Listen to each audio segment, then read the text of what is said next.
What does financial freedom look like to you? What does that mean to you? How much is enough? And don't put a limit, but at least have an idea.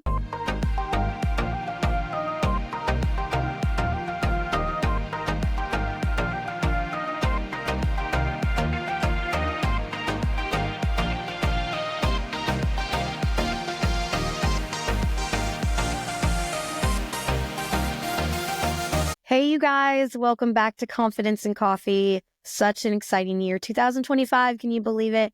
We are starting off right. We are starting off with value and encouragement. I am so honored and excited to have our guest Janine on the podcast today. We are coffeed up and we are ready, which brings me to her book title called Buy the Damn Coffee. And that may set you off a little bit, but we're authentic, we're real here. And she loves Jesus. Like, we are having already great conversations outside of this recording. And we're so excited for the value that she's going to bring to you guys and to me, because your girl needs to make some money. We all need to make money. We all need to pay our bills and we all want nice things. And Janine is going to show us how to put our faith in that. And is that okay? Does God want that for us? Like, where's the balance? And so Janine, I'm so excited to have you on the podcast. It's such an honor. Could you tell us a little bit more about like your mission and what made you become so bold and brought you to this mission and message of being financially free? Thank you so much for having me. I'm so excited to be here. I can't wait for this conversation. I love that you hit the book right away, because it's called Buy the Damn Coffee, How Women of Faith Remove Guilt and Shame Around Money. And there's been so many believers that have been like, you put a curse word on the cover. And I was like, yes, I do. I do know. And it's the only curse word you'll see in the entire book, I promise. But it was real and true and authentic to me. And I had a lot of counsel, different pastors, lots of discussion around the title of the book. And for me, the title of the book is an anthem. And we're going to talk about the mission behind the book. We're going to dive deep today. I just know it. I feel it. Ashley and I were talking a little bit before this, and I think we're going to get to go deep, but it's an anthem. And it catches your attention because I needed to grab your attention. Specifically you, the Christian female who thinks money is wrong, that debt is evil and immoral, that you shouldn't want money, that God wants you to live in poverty, like all of these things. And we'll cover that today. But it's a movement away from the shame and the guilt that's actually holding us back from our abundance and tapping into God's prosperity, not to be confused with prosperity gospel. And, we can talk about that too. But it's an anthem. It's a movement away from small, insignificant thing like the coffee. And I'll share a little bit of my story and why I named it that, into a bigger movement of empowering believers to be the best steward, best manager, best currency that God can move through you, like a flow, like a current, move through you to do his work through your finances. And so I'll share a little bit about my story and how I came to writing this book. This book has been on my heart a very long time. I did not come from money. I came from a middle-class family. I was told you got to work hard for money. Like, do you feel me on that? Like, you work hard. Yeah, I saw that you got out of and I'm kind of almost there if I'm being so real with you. Yeah. I got out of you got out of $120,000 out of debt to becoming like a multimillionaire. Yeah. I'm in the traditional publishing world. I don't know if you are. I'm with Waterbrook Pinkman House. And so I can only imagine the conversations that people must have had in the Christian realm of your title. But I love it. Like, you're just being real with who you are. And I can respect that as a confidence coach. Well, and one of my mentors said, because my editors had a different version and it was Buy the Dang Coffee. One of my mentors, he makes over 20 million a year, one of the best Christian men I know. And he said to me, if you start compromising who you are now, you'll never stop. And it really hit me. And I was like, he goes, do you say the word dang? I was like, no, I'm not from the South. It's not my thing. He's like, what would you really say? And it's Buy the Damn Coffee. It's a frustration that I feel that there's a lot of shame and guilt around money. For me, it was the coffee. Maybe for those listening, it's the sweater. It's the going out to dinner, whatever it is. There's something that's keeping you, continually reminding you, like, you are not good with money. See, you're not disciplined, like whatever it is. It's a very toxic relationship. So how I felt about the coffee is why it's called Buy the Damn Coffee. And and then I also doubted, I had asked this mentor, but would people have me on a podcast? Would other believers have me on a podcast? Like, how sad that I'm thinking about that because I put the word damn, which I kind of think is like the least curse word of curse words you could use. But he Yeah. said, do you really think that God's going to limit where he wants to put you because of a word you put on the cover? And I was like, nope, I'm hearing it. I'm hearing it. I have received that. I called the editor that night and I said, absolutely not. Go back to the original title. The thing was, is this title was like downloaded to me. I really feel like God gave it to me and gave me the permission to be bold and be myself because we're not perfect. I'm not saying I'm perfect. And I'm not saying he likes cussing by any means, but it is to grab your attention. And it is a book that is going to help women break the poverty mindset that is keeping them broke, stuck, frustrated, and not fulfilled and not living what God has for them when it comes to their money. So Yeah. So let's yeah. go ahead. No, go ahead, Janine. Go. Well, I was just going to say, you mentioned the 6 figures in debt. I was 6 figures in debt and I had a lot of student loans. I was given the typical advice, you go to school, you go to school, you go to good school, you get a good degree, and then you get a good job. And that's how it works out, right? And I never wanted to go to college. I fought with my parents when I was applying in high school. I wanted to be an actress. I didn't think that I needed a degree to do that. I just figured I could go on auditions, practice, be in plays. Like that's what I wanted to do. And my family's like, no, okay, you need to be thinking about a real job, which to their respect, I totally understand that, but I don't understand. Here's what I don't understand. I don't understand how you can tell people that you need to go to college, and college is very expensive. My parents were like, okay, well, if you're going to go to college, you need to go to the best one. So I went to a private university. They had high hopes for me. They didn't go to college themselves, so they just wanted the best for me. So they applied to good college, blah, blah. I go to a private university. I can't afford the college. My parents didn't save up for it. It was $50,000 a year. And they were like, it's okay. You'll just take loans. So it's interesting.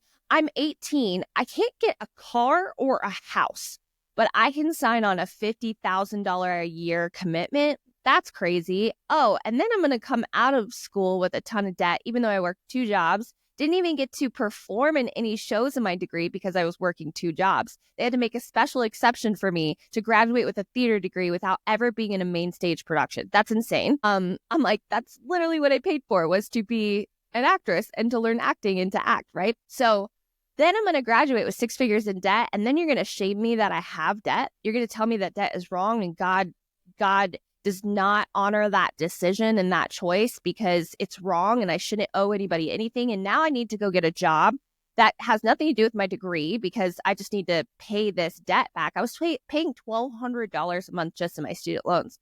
And This was a while ago. I'm a little older now.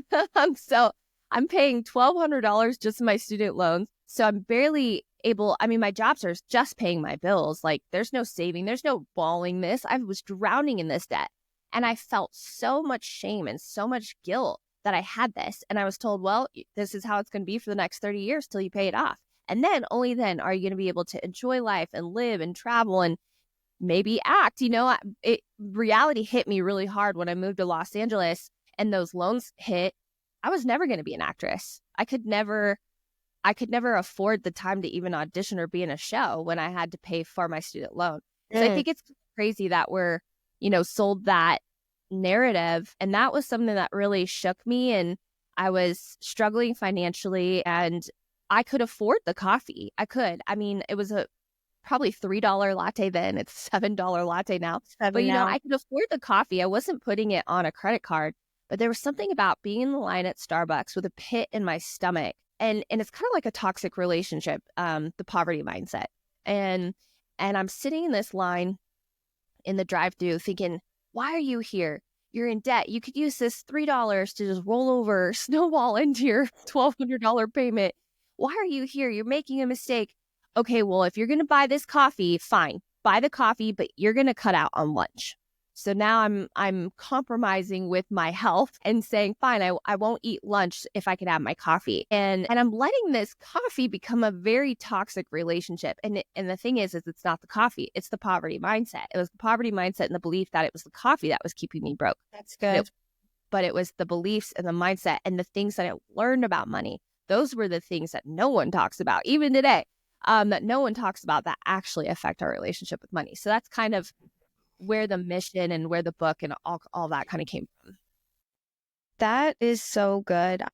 I know so many people that struggle with that. Like, if we could get out of that poverty mindset, it's like we don't want to believe that God wants us to have nice things. And it's also sad because on the other side of things, people have abused that, right? Like, people have abused, like, God does want you to have nice things, and then that you follow fleshly desires, and there's no self-control or discipline or like a true biblical perspective. And then there's the other realm of like, God doesn't want us to have nice things and God wants us to suffer all the time. Yeah. No, God does not want us to suffer, but he was honest with us and he loved us enough to tell us that we would suffer.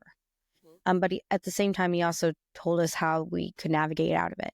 So my question to you is, in all of this, like, what would you say is the biggest thing with women when it comes to that false narrative, when it comes to that like false prosperity, like, and then also the poverty mindset, like, what are some of the biggest money myths that keep women from achieving financial independence? Yeah, I have a whole chapter on this. It's a myth-busting chapter. Let's start with prosperity gospel. As I was doing this research, I was like, why is there this belief that anytime a Christian talks about money, all of a sudden it's prosperity gospel? What is prosperity gospel? Well, it came out of a movement of people in the church who abused, their congregation and said, if you give, you will receive and you will be rewarded. And if you give to us and our church, our mission, it'll help with your salvation and your standard and your righteousness with the Lord. None of that is true. That is someone abusing that. Now, we are supposed to be good stewards. We are rewarded for the works we do, but we are only saved by faith. We are not saved by works, and you cannot buy your way into heaven. So that's once like, oh yeah, well, I understand that you can't buy your way into heaven, then you can protect yourself from people that are preaching the prosperity gospel. Because if there's a barrier of money that gets you to Jesus, then that's like not the right messenger, right? That's someone who's not speaking truth. And I don't think that there's a lot of that around as much as there was, I think, in the 80s and in the 90s. And so it's kind of the same narrative that's just kind of hung around, that all Christians talking about money and prosperity is prosperity gospel. So that's not true. Prosperity gospel is like, you'll be rewarded if you give and you'll be in better standing. I mean, it's like, why Jesus flipped the tables? You know what I mean? Like, it's like, no. Our relationship with him has nothing to do with our money. However, he uses our money to test us and grow our relationship with him. So once we know what prosperity gospel is, okay, now I have a mentor that said this too. He's like, there's no such thing as as much as there's no such thing as the poverty gospel. Because the gospel is good news. Amen. Like God does not say anywhere in there that you need to remain but broke and sick and struggle. And like, no, he sets us free in every aspect of our life. Amen. Including our money. Amen. And so I feel like once we know that, okay, what do we really, really need to ask ourselves? We really need to ask ourselves, where did this message around money come from? Because I talk about 3 money influencers, and these are the things that are affecting you more than this idea of prosperity gospel. Also, greed. A lot of women will be like, I don't think I should have money because God doesn't want me to have things. I want to be changed and greedy and all these things. And I'm like, women are so kind and sweet to even think like that, because greedy people don't think like that. Money doesn't change you. It magnifies who you already are. Let me say that again. Money doesn't change you. It magnifies who you already are. That is so dang good. And I said dang. I could say dang.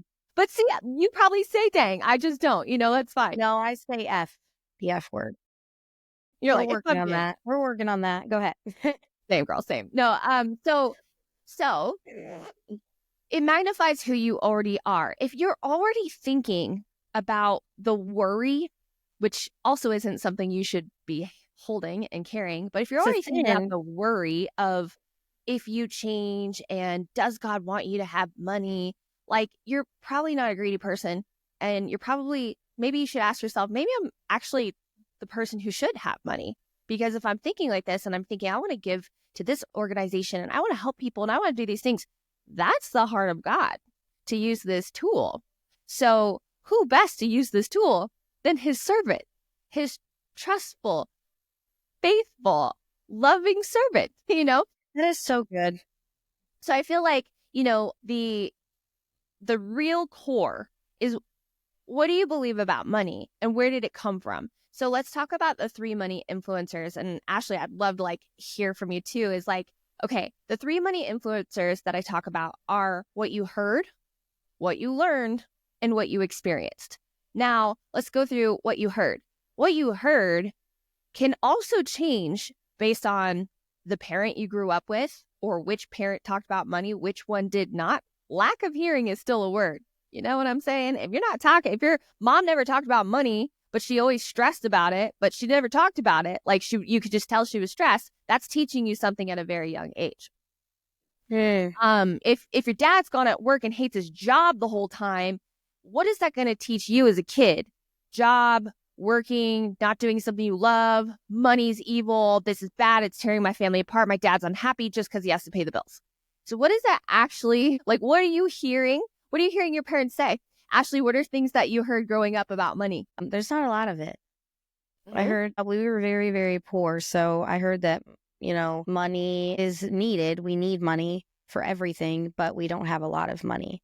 And it's hard to come by. Hard to come by. Doesn't grow on trees. Oh, yeah. The whole money doesn't grow on trees. Yeah. I heard that a million times. Yeah. All right. So then the next influencer is, what did you learn? Did you have a parent that was really tight with money, or did you have a parent that splurged? I had a parent that was really reckless with money.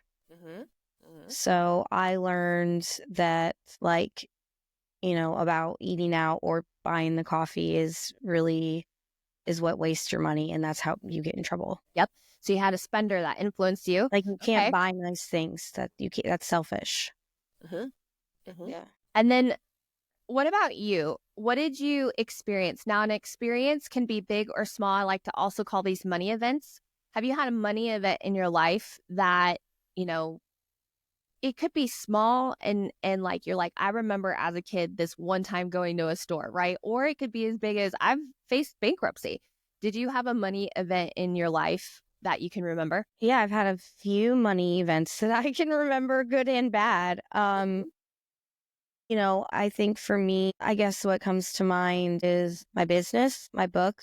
God told me to write a book, and God told me to start doing what I'm doing, but the money's not coming in. I'm more so spending the money going out. And it put me in financial debt. So it created a lot of confusion for me, because I'm okay, I'm doing what you ask, but those things cost money, and that money's not coming in, Lord. What am I doing wrong? Maybe I should pull back, I kind of mix my faith with how much money I have or don't have. And I put that guilt on me. Am I not putting it in the right things? Am I not disciplined enough? And so it just creates this constant doubt.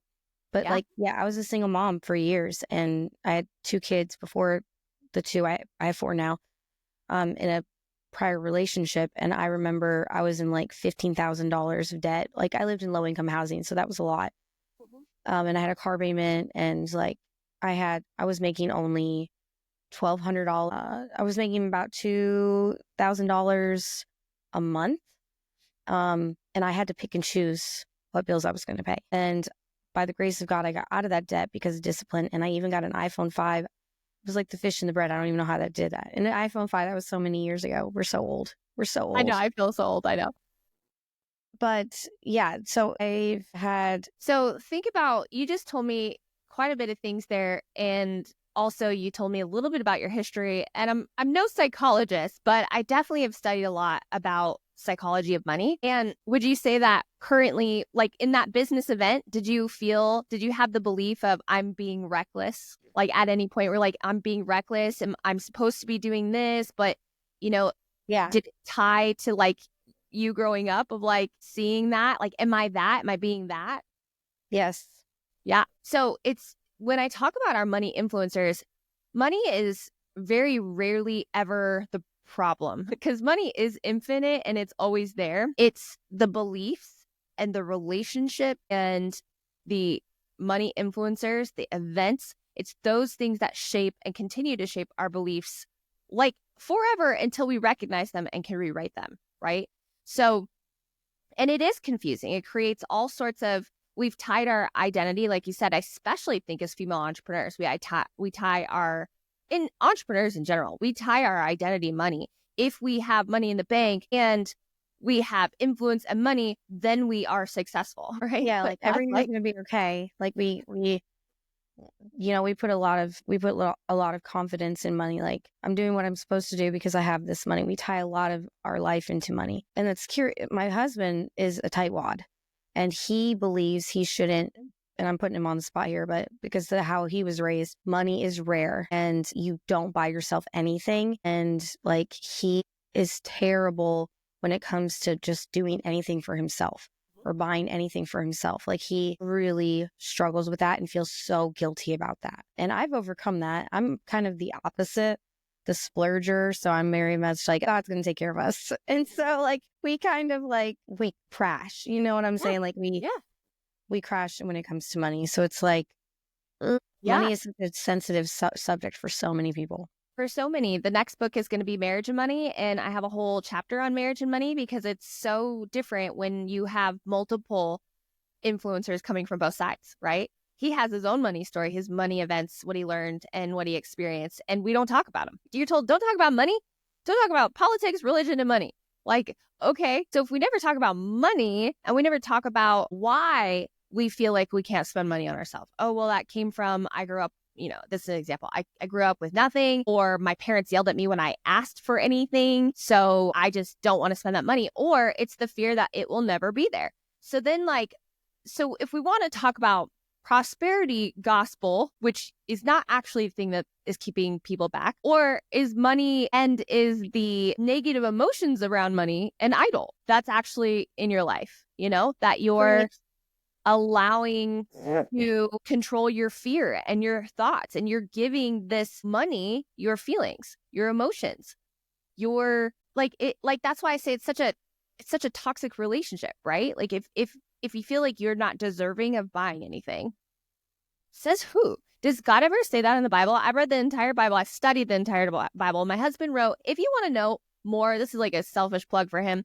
because he's amazing, and I quote his book in my book, but if you want to know more nitty gritty on the in-depth study of scripture and money, because my book is more about beliefs and like really written for women to ditch the shame and the guilt. And there's so much about your calling in there, your mission, why every mission requires money. We'll get to that. But if you really want to know scripturally and the studies, and he worked with alongside a couple pastors to do some studies, he wrote a book called Bible Money Secrets. His name is Ryan Mix. And if you really, truly want to understand misinterpreted scripture and also understand what God says, it's important that you do. Because if you read the entire Bible, because you can create ideas based off of a verse that you heard, but if you actually read the context of what God says about money, one, money is extremely important to God. In fact, Jesus talks more about money than hell, faith, and prayer combined.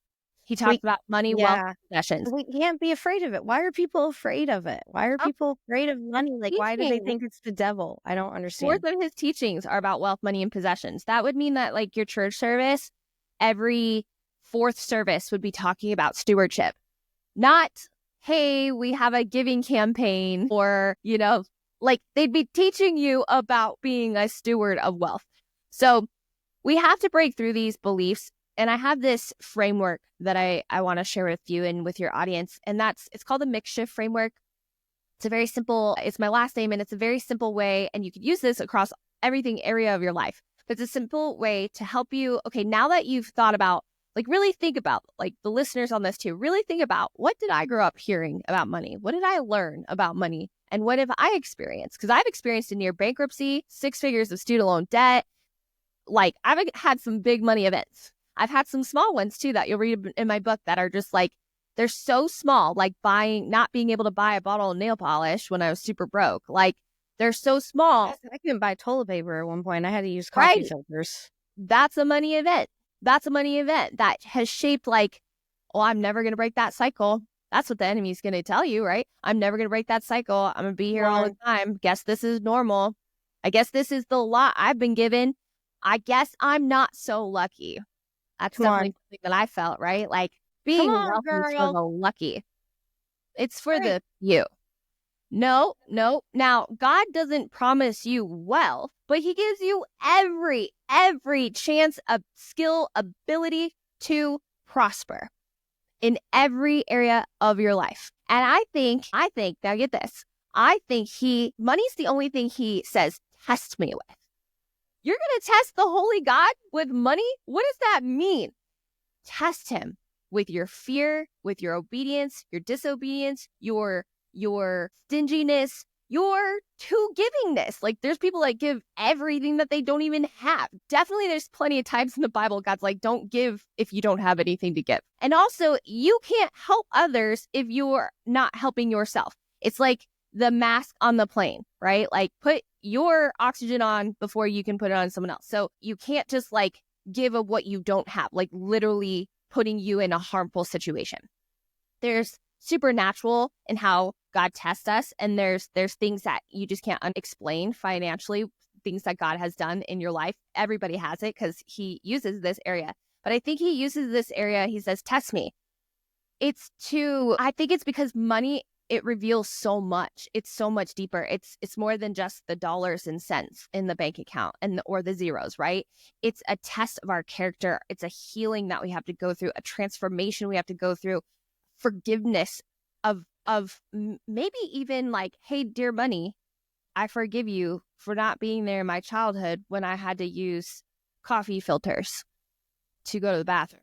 Dang. Now I know why you have damn in your book. Oh my gosh. I You never know, thought of that. I never thought of that. Oh my gosh. Girl. That what are you just gave me hearing? like straight goosebumps. We're not supposed to be coaching me, ma'am. But anyways, like I literally am just like I'm like feeling paralyzed. Like I just had straight up goosebumps. Like, whoa, never have I ever interacted that. Like I've been through so much therapy, like so much therapy. And I'm all about the inner child, right? And going back and Jesus healing that, but never in regard of money. Oh my God. Jesus wants to heal your money story too. He's not just healing your relationships and your pain. He's healing everything. When you Oh are my transformed by him, gosh. he transforms every area of your life. Why wouldn't he transform your finances? And I think that that's like the biggest. I do think God uses it to heal all areas of your life. I think there's Let me ask something you in that. this. Let me ask you this along the lines because we're being so real and transparent here. What if it's like, so for me, I'm not even going to lie, because we didn't have anything, Janine, and because we were so broke and we were so poor, I promised myself I was going to get what I wanted because I didn't get anything then. I wasn't able to get anything then. So I actually put myself in these financially tight spots because I was like, no, I'm going to get what I want. Like, I'm going to buy that because I can. I'm going to buy that. I'm going to buy that. I'm going to achieve that. I'm going to go purchase that. I'm going to invest in that, even if it wasn't the best thing for me. And then it left me in like a state of confusion. What do you tell somebody that's like, I will never be like that again? But then it becomes where it's like, where's the line? Where's the line? Do you know what I'm saying? Yeah. Well, it's very common in behaviors to go the opposite of what you experience, right? So if you came from poverty and Like you if I come into can't get the number one at McDonald's, like right? as a kid, and we had to get a $1 cheeseburger, Yeah, like I got old enough, I'm buying the number one. And you know what? right. I'm getting it extra large. Yeah, You know what I'm saying? yeah, Like, I'm going to buy the 12 can. I don't drink Mountain Dew now, like very organic, but I'm going to buy the 12 pack of Mountain Dew because we couldn't have it then. And I'm going to do it. Like, you know what I'm saying? Like, what do you have to say about that? yeah. Well, God doesn't talk about YOLO. And I think the world wants you to Yeah. be like, well, you only live once. So therefore, I'm going to go do this. And I'm going to be reckless with it.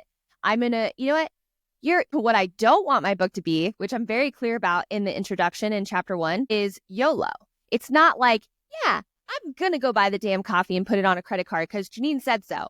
No. In the You have book, to I talk to talk other about, people too.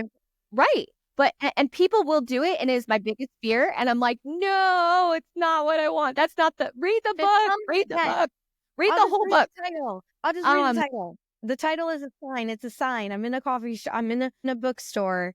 Like, I can just see it happening. That's something that I would actually do. I'm not even gonna lie. Like, But it I should would be go a buy your book reminder. in the bookstore and be like, it's a sign. I'm going to Books A Million coffee shop. I'm gonna go get the coffee. Yeah, no, but it should just be a reminder when you're in the coffee that it's not the coffee keeping you broke. It's what's between your ears that's keeping you broke. You know, like it's Come here. on, girl. It's your belief. It's your mindset. It's your relationship that you have with money. So that's what it should be writing, but it's not a YOLO. And I would say, like, if you're in a place where you're like, yeah, I'm going to just do the opposite. I'm going to be a little reckless. At what cost? And that's also part of the challenge that God has for you. It's all a challenge of stewardship. Can you be trusted with more? Yes. It's simple. We're all being tested, whether you're a believer or not. Can you be trusted with more? Are you good with the little? Are you good with the little? So when you come into money, do you say, you know what, YOLO, I deserve that bag? Okay. Let's talk about the poverty and prosperity mindset, because I think this will help you identify, like, am I in the poverty mindset when I'm saying YOLO, or am I in the prosperity mindset? So the poverty mindset is telling you there's lack, there's very little, there's only this one pie in the world, and we all have slices. Some are unfairly cut, right? Like some are unfairly cut, and I only get a little piece of the pie, and there's only so much to go around. Poverty mindset, and I say this in my book, might keep you from reading the rest of my book, if I'm being honest, because it's going to creep up and say, this is prosperity gospel. God doesn't want you to learn about wealth. God doesn't want you to be wealthy and doesn't want you to have any money. This girl's preaching the prosperity gospel. And I say, if you let the poverty mind seep in, you probably won't finish my book. Now, prosperity mind is really, what would God like say about this? Does God say things are bad? Like having things in your life, nice things are bad? No. There's plenty of wealthy people in the Bible. There's plenty of wealthy people that funded Jesus's mission. You know, in fact, Jesus let a rich man Jesus let his body be placed in a rich man's tomb. So if he was against riches or rich people and all rich people were greedy, why would he do that? Like, no. It comes down to the heart. So prosperity is like, let's use some examples. Poverty mind is going to say, I deserve that. And you might not have the financial resources to do it. Prosperity mind will also, in that same instant, will be like, you'll never have that. You'll never be able to afford that. See, prosperity mind would say, I might not be able to afford that right now, but that doesn't mean forever. Poverty mindset, prosperity mindset might also be like, you know what? I don't actually need that. I'm just trying to like fill some other void of why I'm not happy today. Like, you know, okay, I recognize that and I see that. I move on. It has nothing to do with my self-worth, my value, my truth, God's truth. It has nothing to do with that. It has everything to do with these little influencers that just popped up. Poverty mind just seeped right in, and you have to rewrite it. So use the mix shift framework. The M in the mix shift framework is message. What is the message that you continue to tell yourself? There's many of them. But if you get anything out of this episode, like literally write down, pull over in your car, write down, what is the message you keep repeating about money in your life? Wealth is only for a lucky few. Maybe that's the message. Ooh, wealth is only for a lucky few. All right. Is that true? That's the I in the makeshift framework. Is it true? Only lucky people get wealthy? Huh. Not the hardworking people, not the disciplined people, not the educated people. Like, I've seen people go from straight up African poverty to prosperity, okay? Yeah. So like, was that luck? You know, is it only for a few? Like, luck might be a little bit a part of things, or maybe it's not luck. Maybe it's a little bit of God's favor and timing and all these things.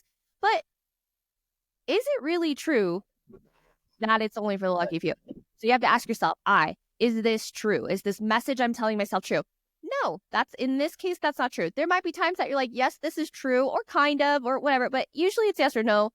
And you have to get really honest with yourself there. So the message is that wealth is only for the lucky few. Is this true? No, this is not true. Great.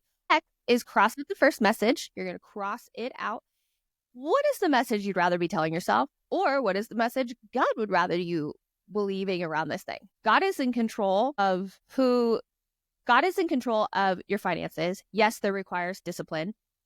But why can't I be? Maybe the message is, well, I'm going to be one of the lucky ones, you know? Or luck has nothing to do with it. Maybe it has a little bit to do with it. I don't know. I don't know how God works in that.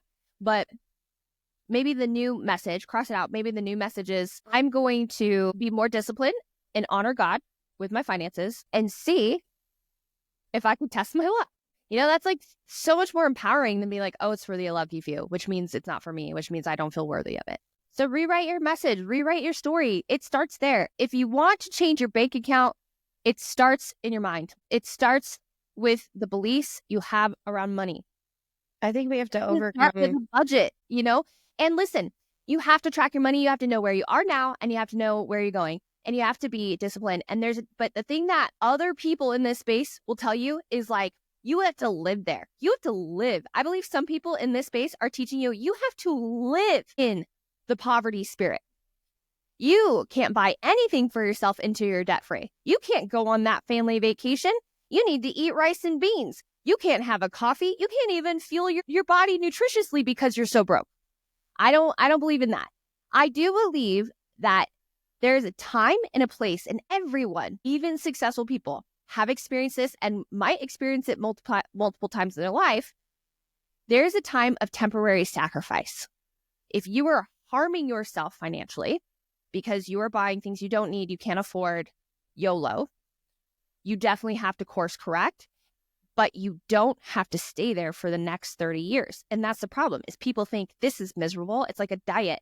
This is miserable. This is not sustainable. I can't do anything fun. I can't even go out to dinner. You can, like cry about, I can't go out to eat with my family for 2 months. Like, so you don't go out to eat with your family for 2 months because you're going to catch up on your finances and get yourself in a better situation. Okay. It's temporary. Everybody has to experience it, but just remind yourself, in the suck, it is temporary.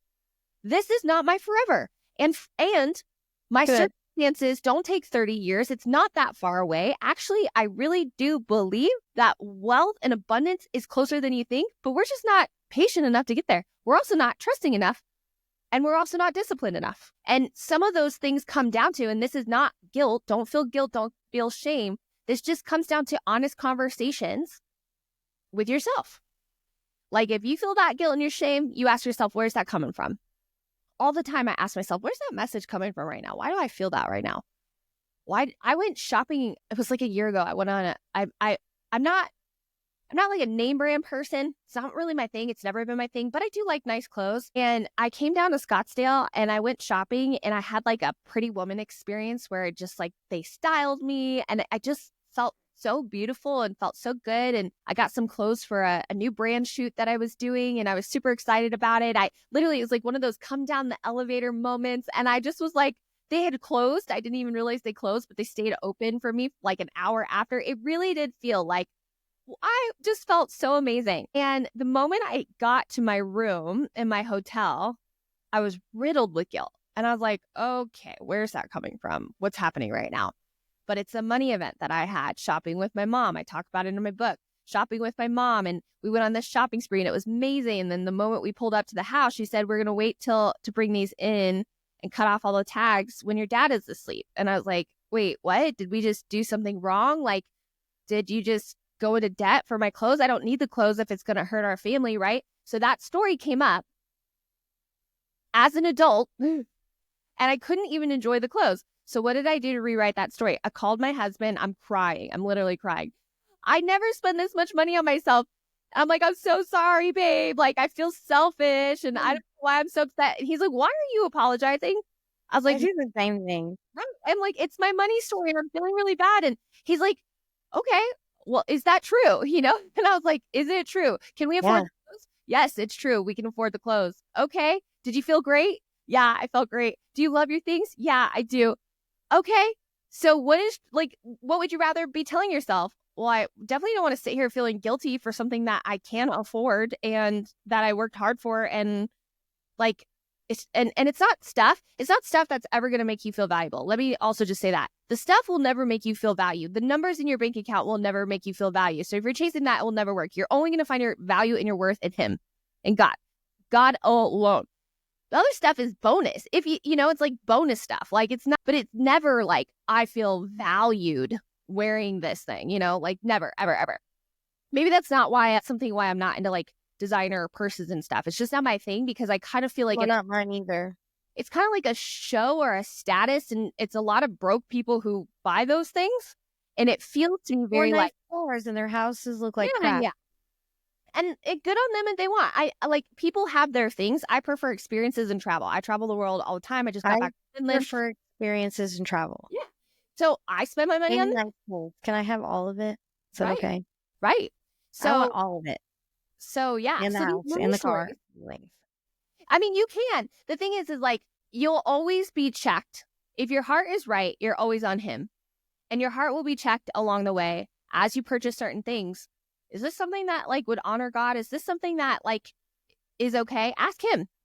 But remember, don't let your money story, your money influencers, your money events, don't let those be the things that keep you from ever even having the ability to live past paycheck to paycheck. Life is so much bigger than paycheck to paycheck. And so, you have the ability to break that cycle, you know? yeah. So prosperity is not a bad word.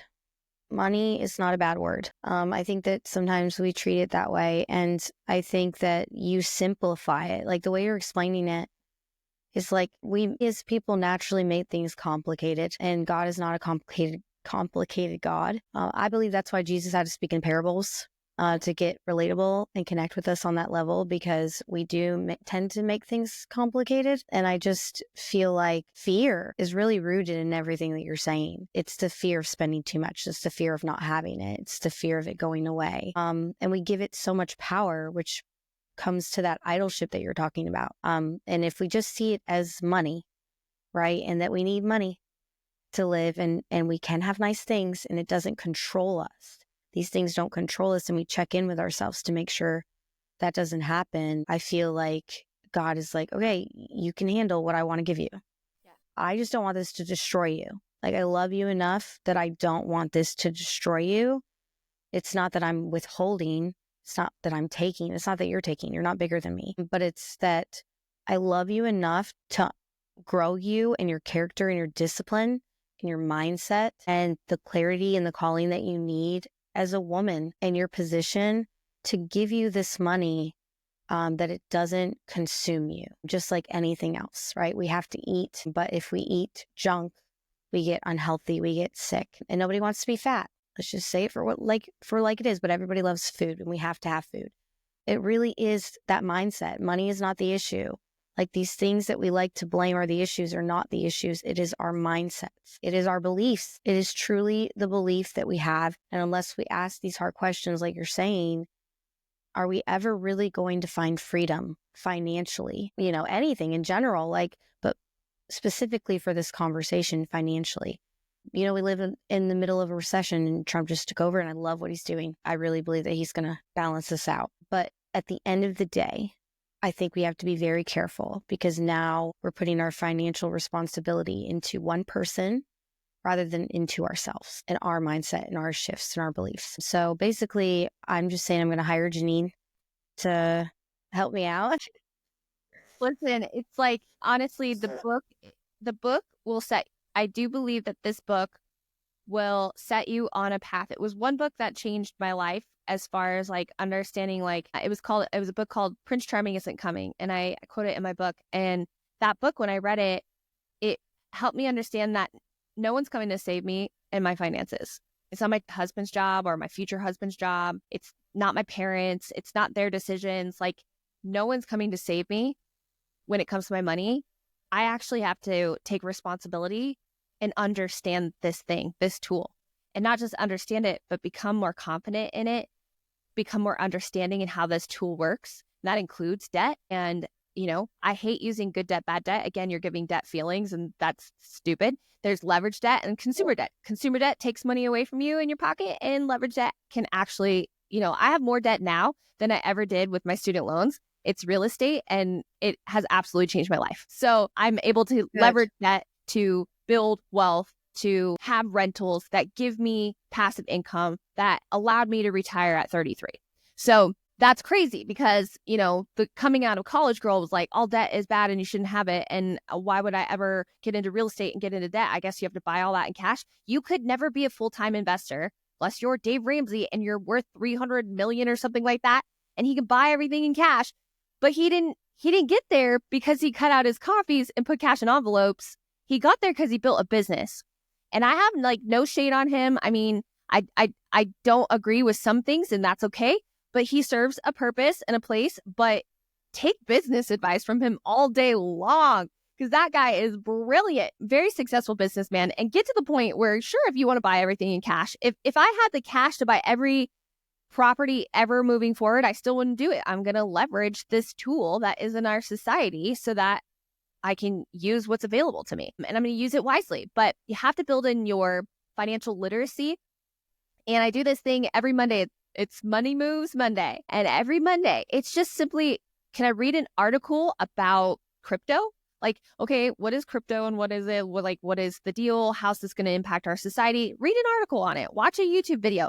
It's like such a small thing. Pick up the Wall Street Journal. Like, it's such a small commitment to yourself, or read a scripture, or read a verse, read the parable of the 3 talents. Like, just one thing every Monday to improve your financial literacy, because you're not taught in school, you're not taught in church, you're probably taught very negative things in your family cycle around money.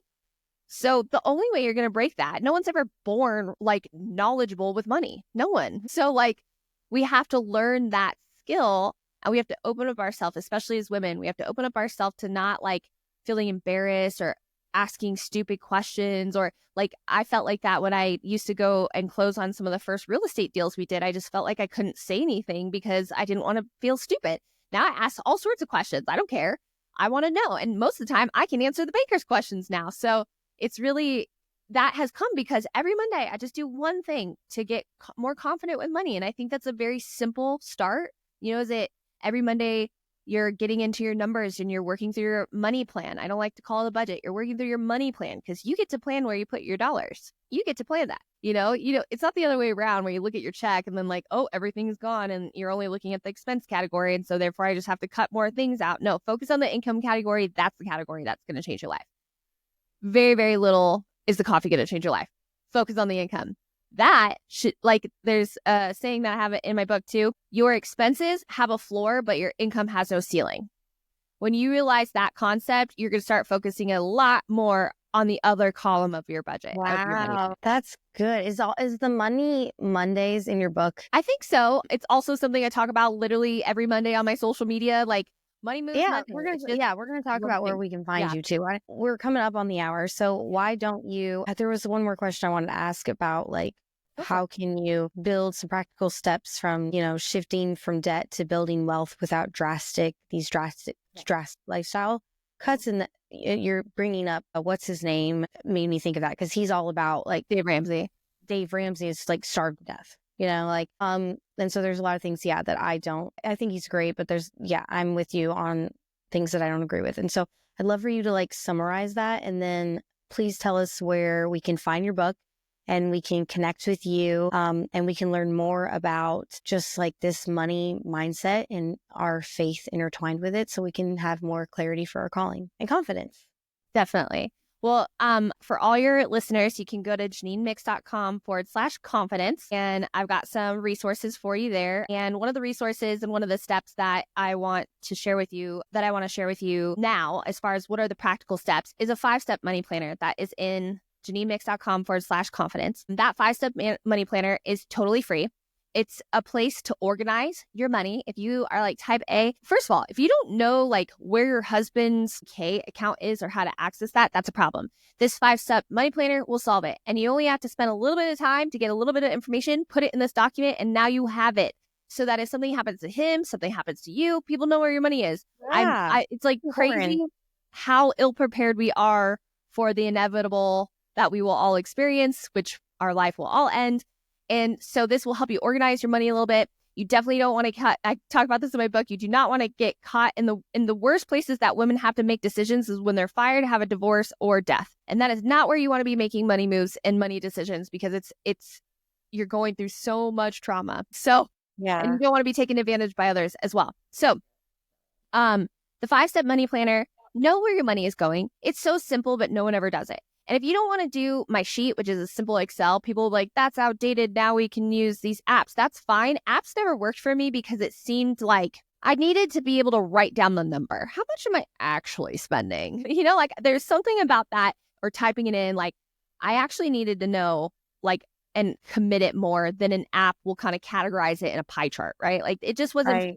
So it's a very simple way to look at it. It's every month in a linear line, vertical line, and then it's horizontally for the year. So you can see where your money is going, and you can pivot and change and make decisions with your money that are more aligned with your goals, which is another part of the 5-step money planner.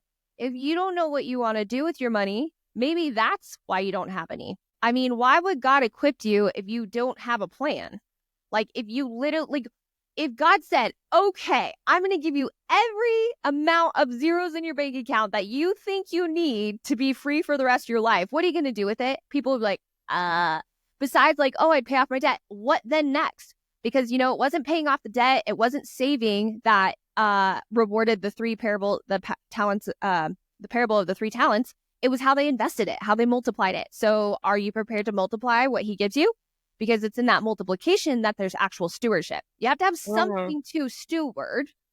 You have to have something to steward, and you're blessed to be a blessing. It's not just for you to feel comfortable and secure. Money is supposed to move through you so you can be the hands and feet and use this tool for him. That's it.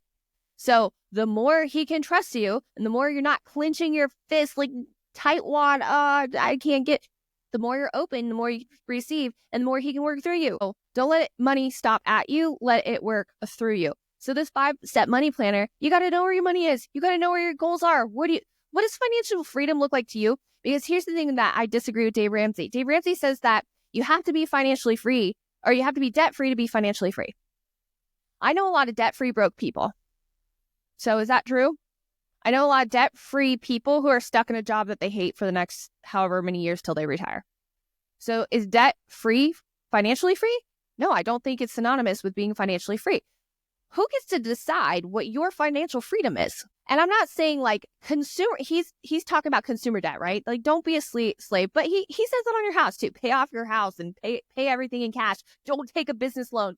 This is all crazy talk. That's why, like, you're afraid. It's kind of fear mongering. Poverty mindset. I think he scares a lot of people into poverty. And I've seen a lot of people who are debt-free, went through his program, have a bunch of money in the bank, and they're scared.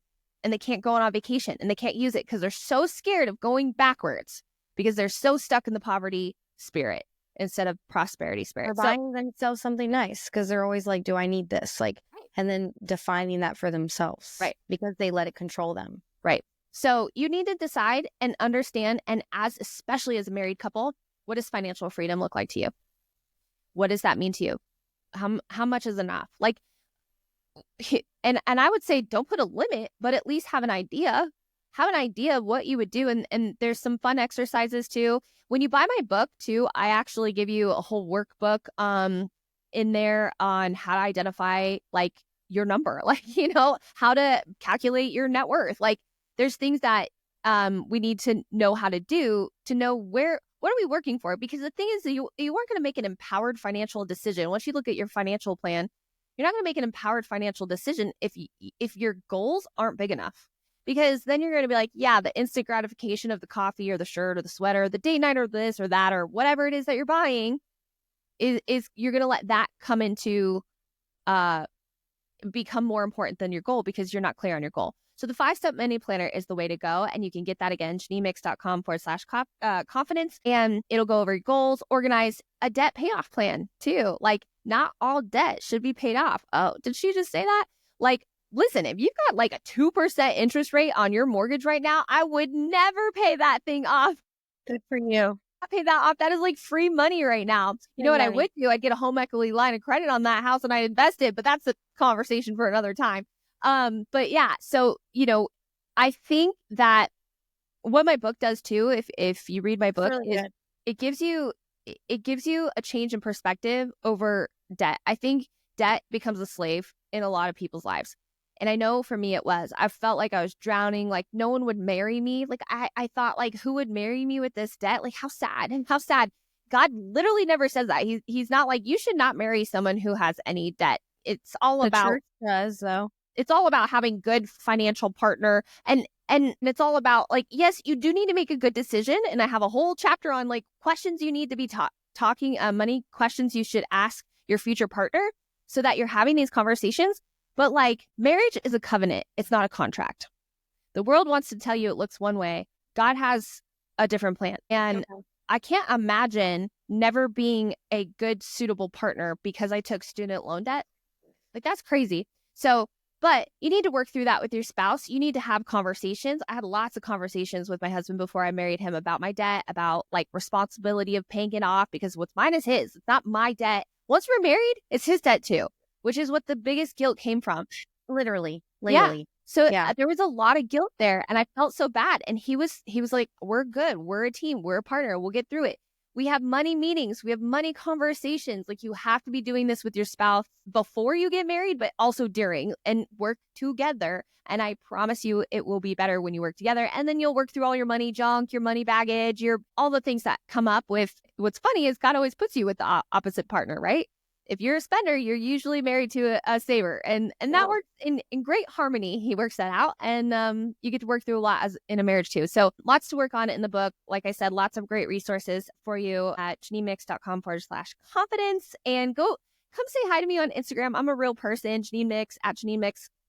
I love to connect. I feel like Ashley and I will be new besties. So just connect with me. Tell me what stood out from this, and what's keeping you back. Like, I don't know. I love to hear people's aha moments, and I'm just really grateful that we got to have this time. And I do have such a passion for this, not because like I think money is the most important thing in the world. Absolutely not. It's God. But I do believe that more money in the hands of women will change the world, and I'm on a mission to empower women to get there, to be the biggest. They talk about a wealth transfer right now, and I'm like, I think there's a wealth transfer to God's people, because I think it's God's people that will do some really good, really big things, and have done big things with this money and with this tool. It's simply the tool that every organization, every mission, including Jesus's, every mission requires money. I wrote a whole chapter on that too. So that's my spiel. Well, Janine, thanks for coming on Confidence and Coffee. This has been extremely helpful. This is free advice, by the way, everybody. I would take advantage of that. And just the mission that you have in setting people free just by this truth is remarkable.